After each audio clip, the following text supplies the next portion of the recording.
recording, please. This will be on our live Facebook group for Love What You Do Again. As always, we are all about making sure that we help leaders own their leadership and truly assess their evidence, which we're going to talk a lot about today. We're going to start the first part of it so that they're truly walking their talk and loving what they do, or loving it even greater. So we're going to dive right in today. Thanks to Ms. Haley. She makes everything so pretty. We are talking about assessing and reframing today. So this is the session 1 about assessing. And so we're going to tell you a little bit about some of the tools that we have available to you, and then how we're expanding that as well. So years and years ago, I got exposed to Abelson discs. Some of you may know the colors, some of you may know Myers-Briggs, some of you may know all the, the animals and all that fun stuff like that. I actually got certified in Abelson disc many years ago. And I tell people this is the variety of 360 plus different outward behavior styles. And so that is one of the assessment tools we have available. We've taught that as early on years ago for the Army when we did an HR team development training.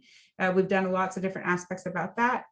We put Axiogenics in the middle because Peter's here, and we're going to let Peter talk about that. Is that the only reason? It's the core of what we do now, yes. And we also have the Habit Finder, which Peter is aware of as well. And the Habit Finder is what they call the unpersonality test, and yet it is the 36 different measurements as well. Yet the Axiogenics, I tell people, digs in a much deeper level, and some of you have already been exposed to that. So we have all those assessments. The Habit Finder and Axiogenics takes less than 15 minutes to take. And you get a report to help you uncover, especially in the Axiogenics, the assets and the biases. And that is a much more key assessment of where, as we are going to say, where you are at today. So will you go into the next slide for a second, Ms. Haley? This is one of the visuals that we have used, and I think Peter's going to love to have a conversation about this in the next couple minutes.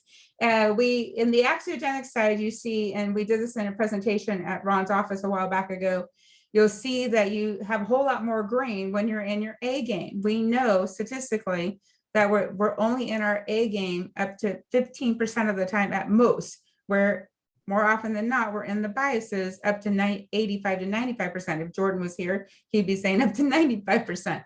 And by the way, Jordan is also one of our, you'll see his announcement come on. He's partnering with us moving forward as well. The cognitive assessments are both of them. You have both aspects of these assessments. Where the Habit Finder gives you the different sets of risk, the Axiogenics actually assesses your asset and your bias.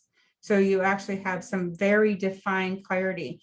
I just had an individual that took the Habit Finder as well as took the Axiogenics, and he said he loved how much more well-defined this tool is in the Axiogenics, as well as one of the coaches that I work with that is also certified in Habit Finder. When he got exposed to the Axiogenics, he said, this actually gives us a tool to help people learn how to use their mindfulness to move forward using their asset. And so that's what we share in the differences. They're both cognitive assets or assessments, but we speak specifically about the assets and biases in the Axiogenics tool. With that being said, we have one more slide in the specifics of assessment. Remember how I said in the beginning, what we set up this Love What You Do is that concept of, are you willing to look in the mirror? Sometimes assessments give you some clarity about where you are. And sometimes one of them, I laughed out loud when I got the assessment of somebody very close to me yesterday. And neither one of us were deeply surprised by the measurements. And it very much, there was no surprise of looking in the mirror. Yet the choice is, now can I move into the assess reframe and provide my evidence? There's plenty of evidence that one of the measurements came up. The other aspect that Peter's going to talk about, or I'm sure he'll expand on, is that when you're assessing your asset, many people think they're in their asset way more than they are, as we talked about. So remember, when we're looking to reframe, this is the concept that we use in the mindful training. The 7 plus 8 weeks of training is hoping you learn how to assess that bias, be aware of it, not fix it, and reframe the approach that you take to move into your A game, which we call the Hemi engine. Some of you have heard us say that. and then look for the evidence through the questions to determine how you reframe your mindset so that you truly walk into your action, thoughts, and words all aligning to walk your talk. And again, love what you do again. Do you see how we've set up the nice, simple process? Seems simple, right? All right. Is there one more slide, Ms. Haley? I don't think so. That's it. That's perfect. So Peter, do you want us to leave up the slideshow, or is it anything you want us to share on the slideshow, or bring it down? I'll just keep it there for the moment. It might go back. Okay. Yeah, you can go back to the one that had the VQ profile on it with that one's fine. Yeah. And Peter, let me do a more proper introduction for those of you that are listening on the recording, because those that came in early got to meet Mr. Peter. Yeah, Peter is one of our coaches. He is a founder of Axiogenics and has a multitude of other history that he may or may not share with you. Yet he has a depth of awareness and will be able to speak more deeply in this conversation as the founder. Thank you, Peter. Sure. Thank you, April. So first, I want to rewind a long way back to the title of this call, Love What You Do Again. And there's an interesting double entendre in that, right? It's like, find a way to love what you do, like you fell out of love with it, but let's find a way to love what you do. But then there's the sense that you could go love what you do again and again and again. So find what you love and do it again and again and again. And so what that relates to in terms of Axiogenics and the VQ profile assessment, which is our version of the assessment instrument, is overwhelmingly, you will find that every single stress, setback, struggle, mistake, failure that you have in your life and have ever had in your life has been primarily caused by the influence of cognitive biases. When I use the word cognitive, I mean both conscious and subconscious. Okay. And by a bias, it simply means an intentional or even inadvertent preference for some aspects of one thing, or fear of some aspects of something, or some other aspects of it. To give you an example, one of the measures is, let's say, balancing compassion and accountability. Now, the way that a VQ profile works is that you rank order certain things. Those of you who have taken it, you're familiar with this, but you rank order 2 sets of 18 words and phrases in your interpretation of the relative value of them, relative goodness versus badness of them. And when you do that, you can either rank something too high or too low compared to the science that's behind it and the mathematics that's behind it, which I won't get into in our short time that we have today. So you end up with a bias that is either relating to something that is overvalued or something that is undervalued. So for example, a measure called balancing compassion and accountability, when it is an asset, you are able to balance both having compassion and holding somebody accountable at the same conversation, if you will, and in the same relationship, and very effective at doing both. If you overvalue that, accountability becomes more like authoritative. When you undervalue it, compassion becomes more like sympathetic enablement. Okay, that's sort of the dynamic of how that works. But because they are, first of all, they are also habits. We use the frame that a bias is a habit. It runs mostly at the subconscious level, but influences our conscious decisions, and we don't necessarily know it. You know, sometimes we hear people when they first see their report and so what some of their biases are, they go, but this doesn't sound like me. Or, and first of all, it's not them, it's just a habit. And then when we dig into it, they go, oh my God, this is exactly how I am, right? But I don't think of myself that way because they are subconscious habits. By definition, if it's subconscious, we don't know what's happening, right? We only see the end result of it becoming a liability. So here's the other thing about biases. They're not all bad. Many of them were developed to help you succeed. That's why we have habits. It's what the brain does. We can't actually operate more than about 10% of the time of everything we do at a conscious level. Some of you may have heard the old thing about, can anybody here describe everything, every single little step that your brain has to do to move from the left-hand lane to the right-hand lane, driving down the road at 60 miles an hour? It's astronomical. Or the calculations it has to do at a subconscious level to catch a baseball, speaking of baseball, right? It's astronomical. So there's so much that's going on below level consciousness, but we're able to measure that and identify how and when that becomes a liability and causes you to make misjudgments, mistakes. Quite often, biases also have us frame everything in a self-centric mindset.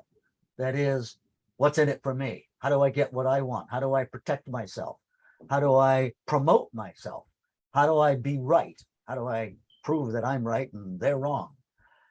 And we're not necessarily aware that that's what's happening until you become aware, like anything else, right? We're not aware of something until we become aware of it. And in the moment you have awareness of it, you are also in the assessment identifying your very best ways of thinking, the ways of thinking that when you operate that way, you love what you do. You love the results. You love how you are, who you are. It brings out the authentic you that you really still are, just getting dominated by the biases that no longer serve you. So one of the differences, April mentioned that I'm familiar with Habit Finder for a variety of reasons. The people behind Habit Finder were at one point partners with myself and my partners in Axiogenics, and we parted way years and years ago. But the meat of what it's about is still there. And one of the differences is, as April said, Habit Finder will help you to see some of the risk factors, but the approach is more about trying to fix or eliminate or like just don't do, what's a high risk. What it doesn't give you sufficiently is full access to your assets and teach you how to use those assets in a practice we call valuegenic self-leadership. Okay? Valuegenic meaning it's a mindset that life is fundamentally about the value we create, not just the value we get. See, that value we get is all the self-centric stuff, and that actually triggers your biases. It puts you in that. If you think about every time you've ever been pissed off and self-protective, it's because you're in a self-centric mindset and stuff looks threatening. Whenever you're in a valuegenic mindset, you will find that you frame everything differently. You look at things differently. You have a different set of criteria by which to judge things, and you are activating much more of your A game. And that's what our self-leadership program teaches people to do. The assessment is actually a tool. It is not a product per se. Like, here's your assessment results, go have fun. It's like, oh, what do I do with that? It's really an actionable tool to transform your daily life. Excellent. So there you go. Yeah. I was going to say, now you see why I had Peter share all that. So, and he does that at such a level that I'm working to fulfill at that depth. Yet, as you can tell, Peter's been doing this quite a while. Is there any other things, Peter, you wanted to share? Can we open it up to questions? Well, just reiterate, it's not about fixing the biases. There's no point. There's times when they are not liabilities. They can be helpful. There are times when you ought to be self-protective. It's just important to know the difference. When is it okay and when isn't it? And besides, you can't be in your A game 100% of the time. You couldn't eat enough, you couldn't sleep enough to have the energy that it takes to do that. So, and the other thing that's really interesting, we find it says at the top there, more A game, less B game. Notice it doesn't say all A game, no B game, right? Because what we also find is in the course of any given day, for most people, it's only one or two decisions that will either cause your life to go one way or your career or your relationships or another way. And if in those one, two, or three situations throughout any given day, you can just make a slightly different choice using your assets. And from a valuegenic perspective, that's what's a game changer in your life. Love it. Haley, go ahead and pull down the slideshow. And Ron, it looks like you have a curiosity question ready to go. Yeah. What got you into this field of study, Peter? Drugs. No, I'm kidding. I'm like, maybe. Actually, that is not entirely false. So what happened was, so first of all, I started, how do I say it? I've had a journey. April relayed that a little bit. So in 1972, I was in 10th grade. I found myself outside the principal's office for being caught smoking a joint on school property. okay. I didn't inhale. Okay. Nobody does. Of course. I swallowed. No, anyway, so I was frankly high as a kite, and the school secretary, as we called them in those days, walked into the ante room there, or the reception area, and hung a poster on the wall. And it was the brand spanking new United Negro College Fund slogan. Does anybody remember what that is?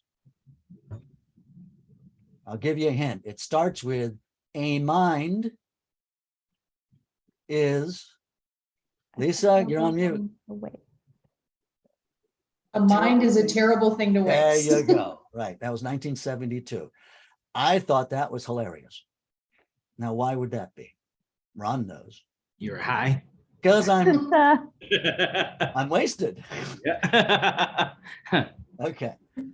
Fast forward, turns out, of course, it was peer pressure that had me do it. I'm allergic to the stuff. I get sick as a dog whenever I'm around it or somebody else is, so I don't do that. But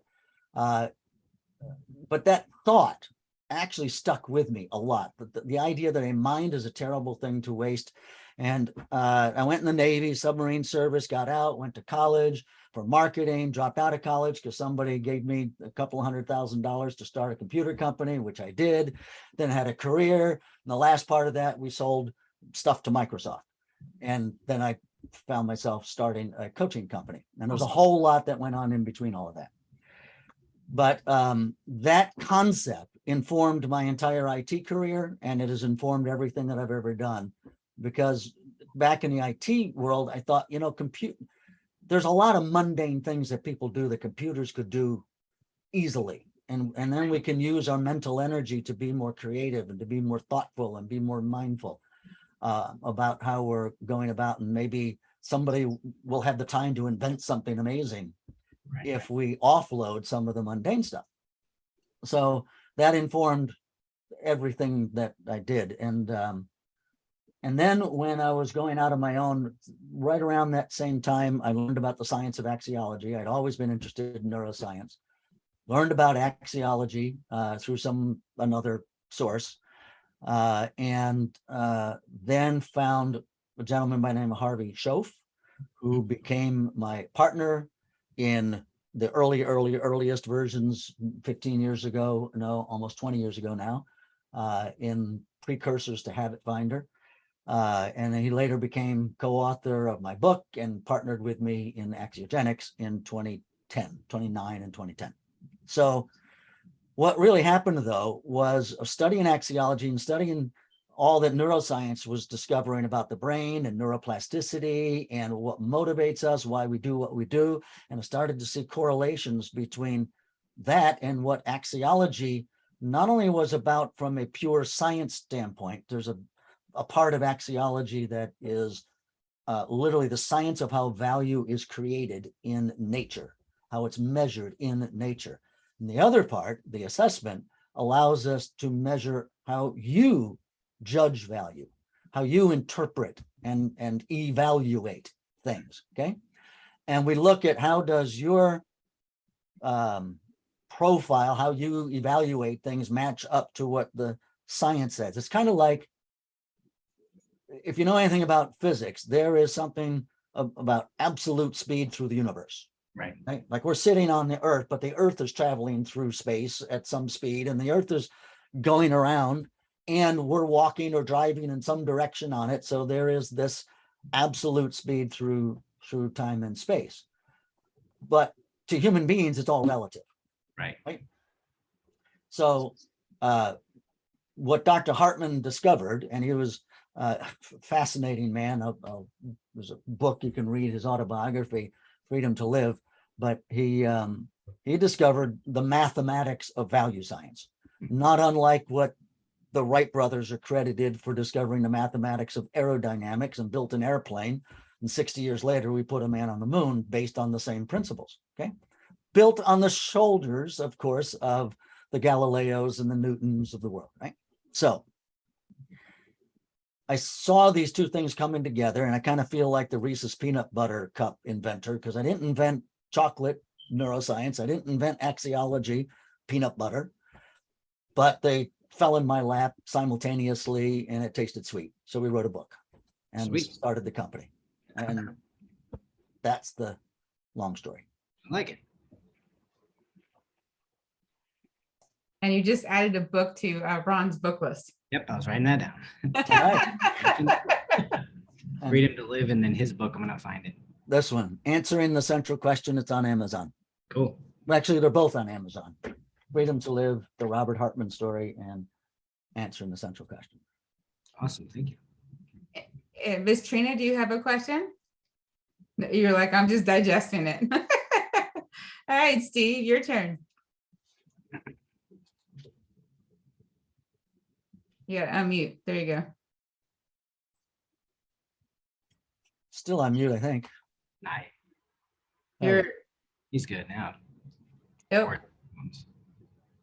Can we hear you yet? Nope. It might be your earphones that are on mute. And Lisa, while we're getting Steve on board, or Steve, does that work? Nope. We've got a challenge. And Miss Lisa, do you have a question while we're getting Steve set up? I don't have any questions, but I like how you brought up balancing, because it is important. And I think it's interesting. I read a book when my kids were small. I think it was called, I think it's just called The Strong-Willed Child, or something to that effect. And I was reminded of it this past week because our 5-year-old granddaughter was here with us for 5 days, and you forget what a 5-year-old is when you haven't had a 5-year-old for a long time. And she's so strong-willed. And we were out to dinner and she was playing on the playground, and at the restaurant, it was time to go. And of course she didn't want to go.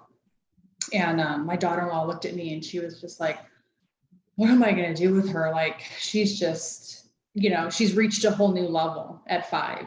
And I remembered the book, and then I made the comment. I said, you know what, though, as she grows up to be strong-willed, is going to benefit her. You just need to teach her how to channel that energy until she's able to understand how to properly, use it to her advantage. And so it reminded me of the book I read. And then just now, when you were talking about the whole process, it reminded me of that. So they didn't call it Axiogenics then.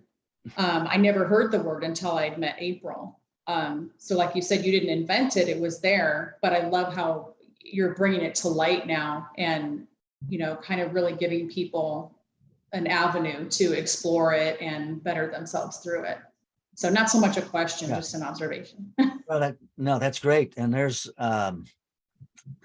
boy, there is so much that I wish I knew when I had 5-year-olds. Exactly. Yeah. I feel What like I they know are now? so much better parents than I was. Yeah, well, I'd be a better parent now too, I Yeah. think, Yeah. than I was. You know, one simple example, if you're familiar with or ever heard of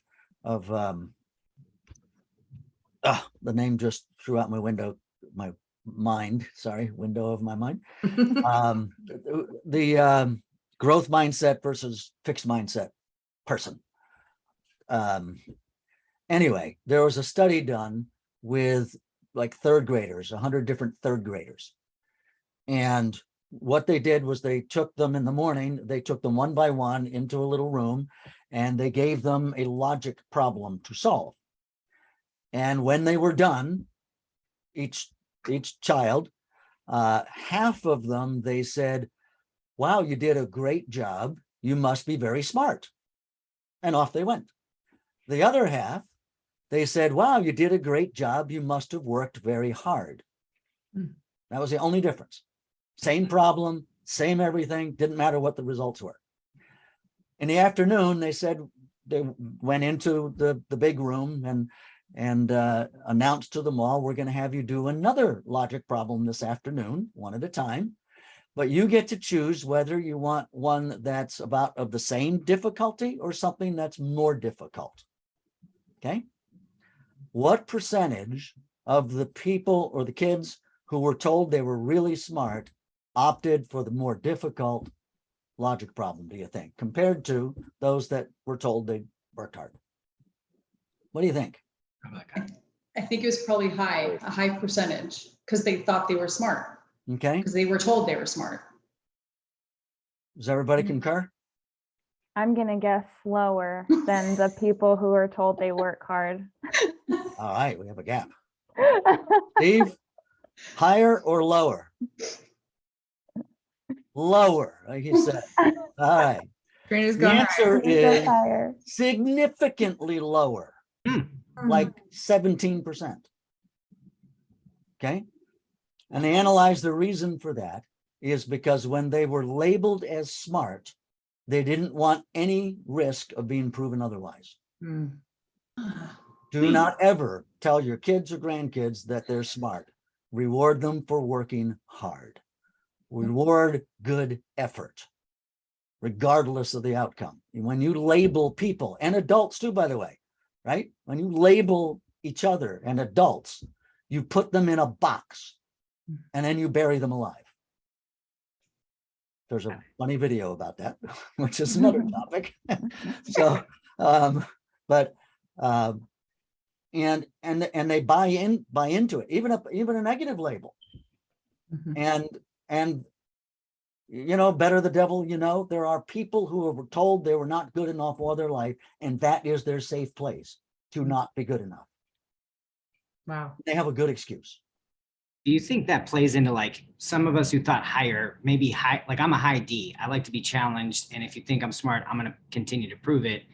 And if you look at you know, there's all these assessments. Do you think people who think like, even in that one question where some went lower and higher, that also could be part of their personality, like internally judging the question, like the one that you just gave?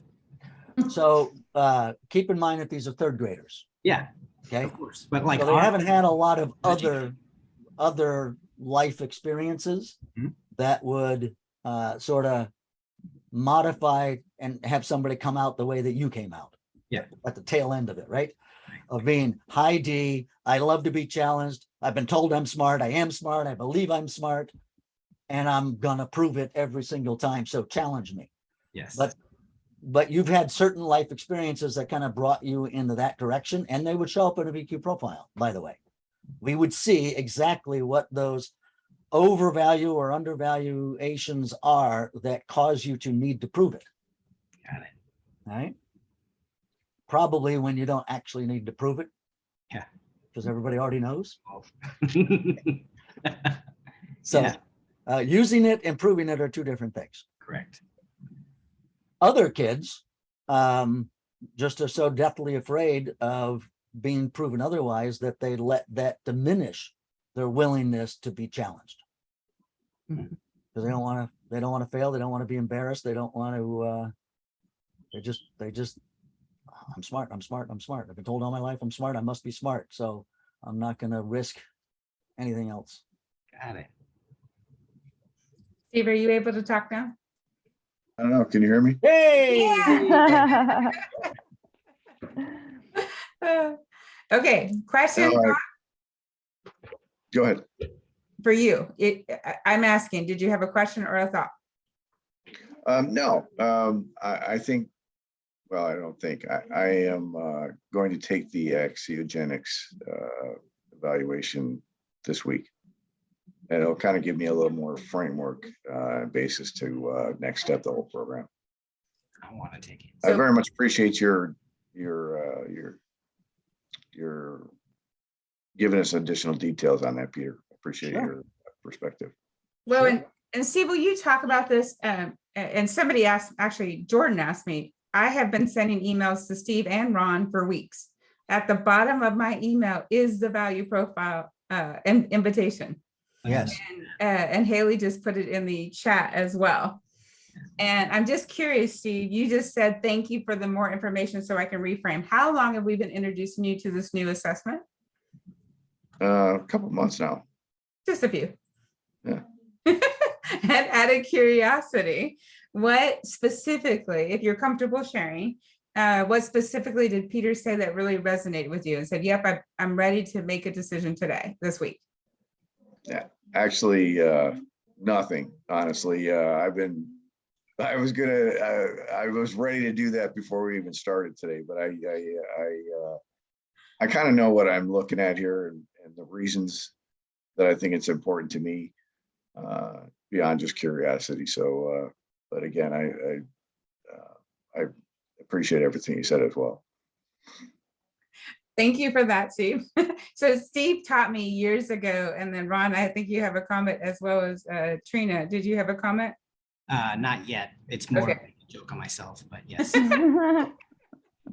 That Ron, Steve taught me years ago about data points. There she is. She's attempting to get herself back in. I have learned that a lot of people function with a concept of the awareness that they need certain data points. Haley very much loves data points. I am one of the unique ones that I'm still learning data points. So maybe Peter can comment on that. And Trina, did you have a comment? Or you're still working on getting the audio? Anyone?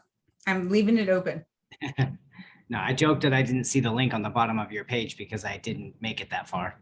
I was going to say that's probably what was missing. There's just 100%. Like me, presence of mind. That's all. But now I'm on the page. I got it saved. I will do the test as soon as we're done today. Oh, not a test. perfect. But it's Awesome. not a test. No. There are scores on it, but they're not test scores. Yes. Okay. They're bias or DQ scores is what we call them. Yeah.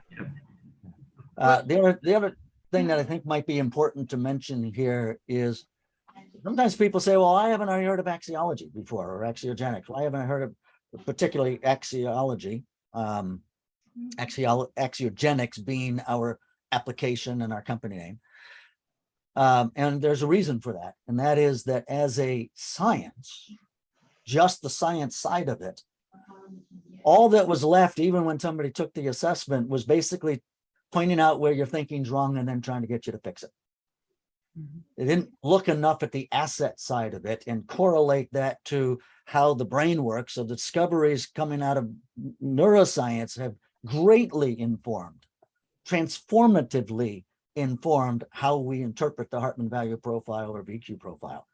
And what that allowed is something that's really cool.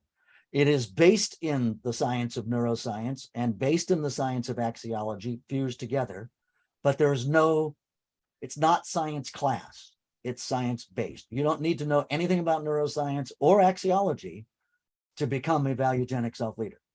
There's nothing in the materials. Now, a coach could add something, but there's nothing in the program about it, really. Okay. One, Peter gives us the authority to call ourselves neurocognitive remodeling T. What is the T? Technology as in applied science, not like Thank computer you. technology, but applied science. And I always say NCRT to make it simple, which is the concept, which is actually the theme of what we started with today, is the assess and reframe. And our brains are capable of cognitively choosing that. Yet again, and it's been interesting because even coaches that we have gotten exposed to this, they're like, people aren't going to be willing to do this work.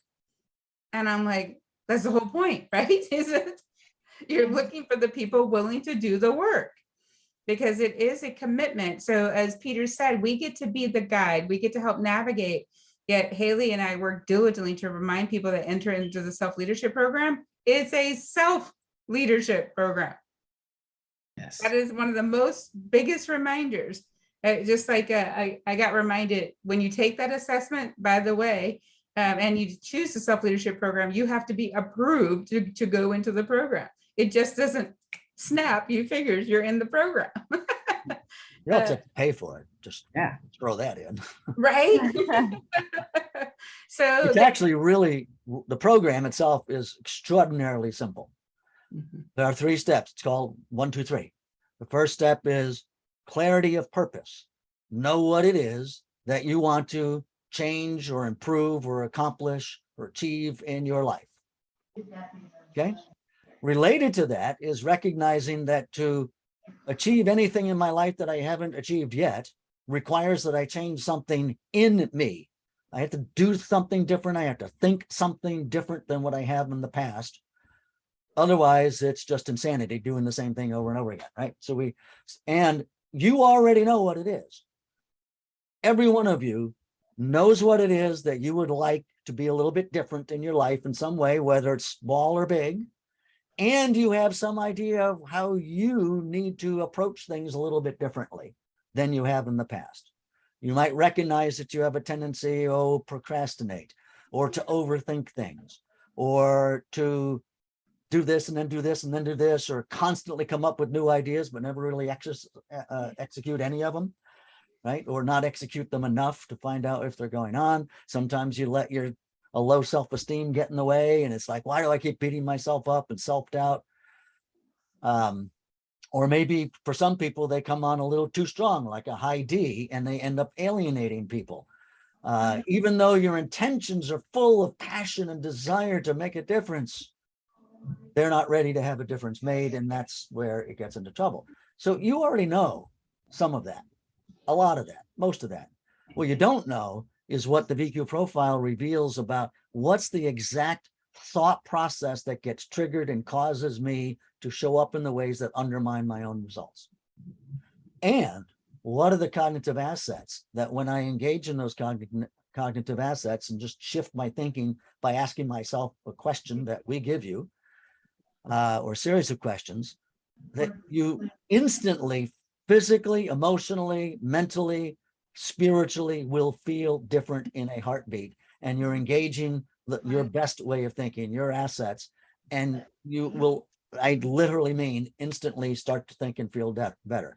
Now, a few nanoseconds later, you could get triggered again, but that's practice. That's just building the mental muscles of it.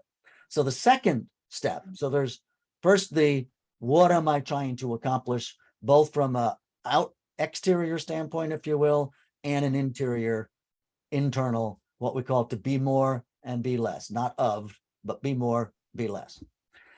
And shifting to the valuegenic mindset. The second part of it is to start to build what we call active mindfulness.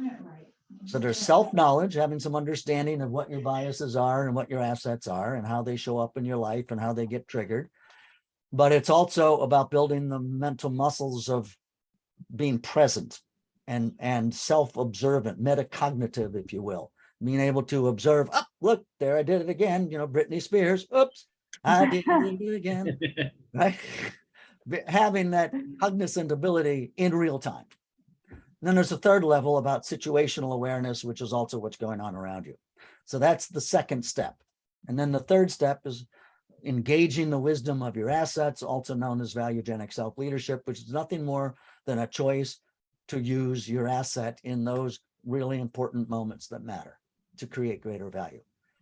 1, 2, 3 takes all of, I mean, if you went through it in and nothing more than that. April may integrate a number of other things, and that's perfectly fine with us that she does that. But the core of it, if you just did that and nothing more, I run groups of 7 weeks, an hour a week, 7 weeks, done. Okay. Sometimes 6. So it's quite simple. Not always easy. Just ask my wife. Not because she's doing it, but because I don't do it enough Yeah. sometimes. But so it's a constant journey, right?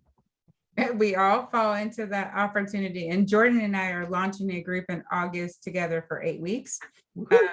And Ron Jordan is an Axiogenics coach as well that we've just partnered with. He is also a huge advocate of supporting introverts. Mhm.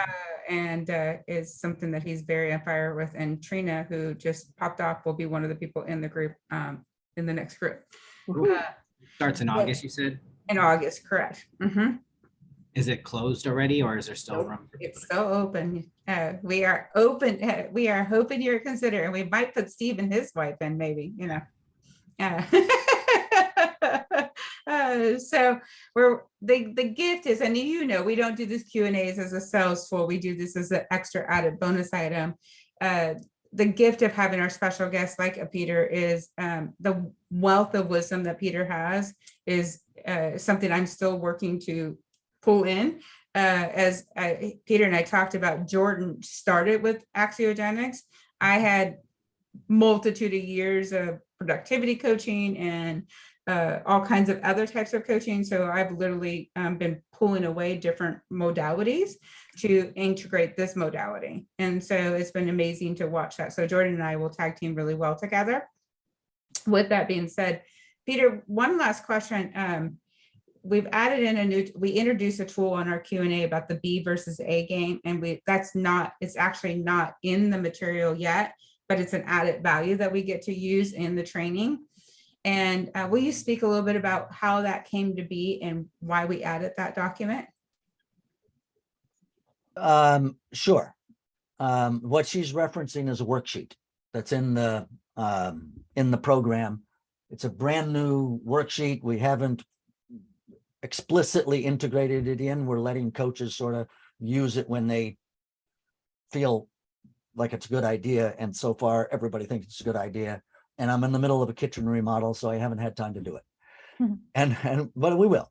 I'm near the tail end of that. However, what that worksheet allows you to do is to take a specific situation. For example, Steve, is there a time in the last, 72 hours where you got pissed off about something or frustrated or stressed out about somebody or something? No, not really, but Perfect. Beautiful. Can I it ask you happens. that?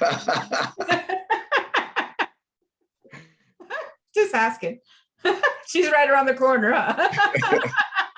Hi, Terry. Sorry. No, but I mean, it definitely happens. Okay, so just think of the last time. Okay. All right. Give me a first name, even if it's not the real person's first name that you were interacting with or whatever the situation was, just for reference. Chris. Chris? Hmm. Okay. And can you say anything about what the conversation was about or the event, what happened? A story about what happened? Not really. I mean, it's Vaguely. too long and detailed and drawn out. Okay. Chris is being Chris. Okay. So Chris was being Chris, Mhm. and Chris said something that just frustrated you. Yes. Mhm. Okay. Was it like a disagreement? Like he saw something one way, you saw it the other way, or was it something he did that was hurtful? Or she, Yeah. you know what Chris is, they. Yeah, which? It's Uh, important. Yeah, he did something hurtful. Okay. selfish. Okay, super. So here's an interesting thing that you'll learn about the nature of people is, and if you think about it in your own life, There is not a single incident in your entire life where you made a choice to do something and you didn't somehow justify it as the right thing for you to do in the moment. Not a single one. Your brain won't let you do it. We're brilliant at justifying very quickly. Can anybody think of one? A single one. Even the most despicable, shameful, horrible thing you've ever done in your whole life. In the moment you chose to do it, you justified it as being the right, best thing for you, at least. Okay? It's human nature. It's the way the brain works. We're just wrong in our judgments sometimes. And we don't realize it until slightly afterwards. Okay. Now, in the case of Chris, whatever Chris did, in the moment he did it, he had some thought that it was going to have some kind of positive outcome, at least for him. Maybe he didn't consider the outcome for you or somebody that you care about. But in the moment, that's where his head was. It's easy for us to react in a certain way, get pissed off and make them very wrong about it all. That's one approach, and that will beget you what it gets you. Another approach, and what a valuegenic asset would likely have you do, is have you say, you know, I could say, what the hell are you thinking? Or I could say, I wonder what's going on for Chris, that he thought that was a good idea. And connect at a different level. You might, in that moment, your emotional level will go down from stress and upset almost instantaneously when you come from that perspective because of the chemicals that are going on in your brain. And you'll open up a different set of possibilities around where that conversation ends up. Maybe not in the heat of that moment, but the next moment or the next moment or the next day. But sometimes we react in a way that we do a lot of damage. And then we got to do damage control. So part of the process is really starting to become mindful of how our habitual self-centric, often even unintentionally self-centric ways can undermine the quality of our life, the quality of our relationships, even the quality of our influence on other people to be better themselves. Like perhaps Chris. I'll give you one of the very first things that we teach everybody in the process, and it's why the book is called Answering the Central Question, and it's what we call, get it, the central question of life, love, and leadership. Write this down if you don't already know it or have it written down. This alone could change your life. It is, what choice can I make and action can I take? What choice can I make and action can I take in this moment, whatever moment you're in, like that moment with Chris when he did something hurtful and you're interacting with him, to create the greatest net value.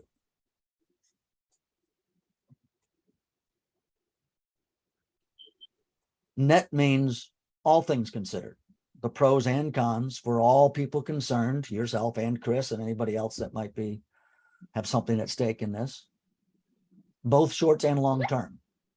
And to answer that question perfectly all the time, we pretty much have to be all-knowing. And as Lisa has said, only teenagers and 5-year-olds are all-knowing.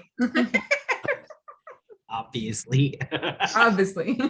and wives, right, guys? They are, and that's not a debate.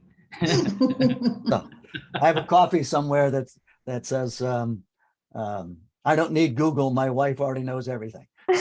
And my wife gave it to me. Perfect.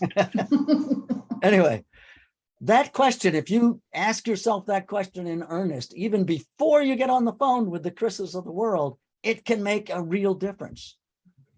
And the more you use it, the more difference it begins to make. That's the first step in self-leadership. Actually, taking the assessment is the second, third, fourth step. Okay, because that's when You say, okay, now I understand the value of value creation, and I understand how my mind and my psyche all shifts when I just ask myself that question. But how do I answer it? And that you answer it by using your assets, your A game. Assets, A, right? Get it? B game is biases, B, okay? And we stumbled on that because we were two things. One is that we realized that in any given circumstance, it's not one bias that's necessarily at work. It can be multiples, right? Like you have one bias who interprets what Chris did. Then you get in a conversation with Chris and another bias is interpreting what Chris is saying. And then another bias has to figure out, what am I going to do about it?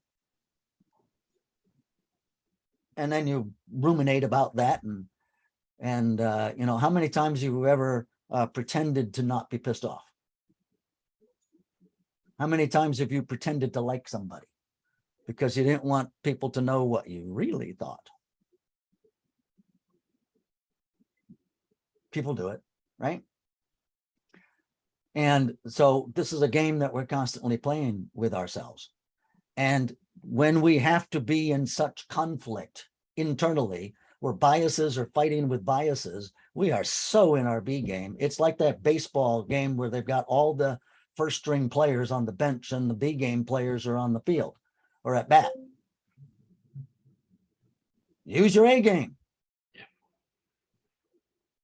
And yeah, it's better to get a lot more base hits than it is to hit a couple of home runs in a game. That's simple baseball. You would think. Thank you, Peter. You would think. Yeah. Steve, did you digest all that, or did your biases want to debate with Peter? No, you know, after the conversation and thoughts, I picked a poor example, but I had plenty of examples that that's a good fit for. Okay, good. And that's just an example of, you know, lots of such situations that happen far more often than you might know, because oftentimes we don't know what the other person then comes away with. Your brain was assessing all your data points in the process. Awesome. So with that, is there any final closing questions? We honor people's time. We have 2 minutes left. Is there any final closing thoughts or questions? Isn't that simple? So we are going to be diving into the evidence next month and the awareness of that reframe. Ideally, all of you have taken your assessment by then. We will have another special guest about evidence, and there's all kinds of fun stuff that we're working on. So with that, we thank you, everyone. Can I add one more thing? Of course you can. If you didn't write it down, write down that the central question. Start asking it. Like anytime you feel any kind of negative thing, and it's that old commercial, try it, you'll like it, well, try it, you'll love it. Mhm. So do what you love and then do it again and again and again and again. And Peter, you said that perfectly as he asked me as we began. He says, so what are we assessing? Is it the whole life wheel? Is it every opportunity? Is it what you love? And I said, everyone in the room is assessing something different from where they're standing at, right? So what Peter just gave you all is a filtering question that he wrote a whole book about and is incorporated into our tools. So thank you all for being here, for being fully present, for giving the gift to all the people that will listen to the recording. And we look forward to seeing you again next month, if not before then. Bye, everyone. Thank you again, Thanks, Peter. everybody. Thank you. Sure, a pleasure. Bye, Thank you. everyone. Meeting you all. Bye all. Bye, Peter. Bye-bye.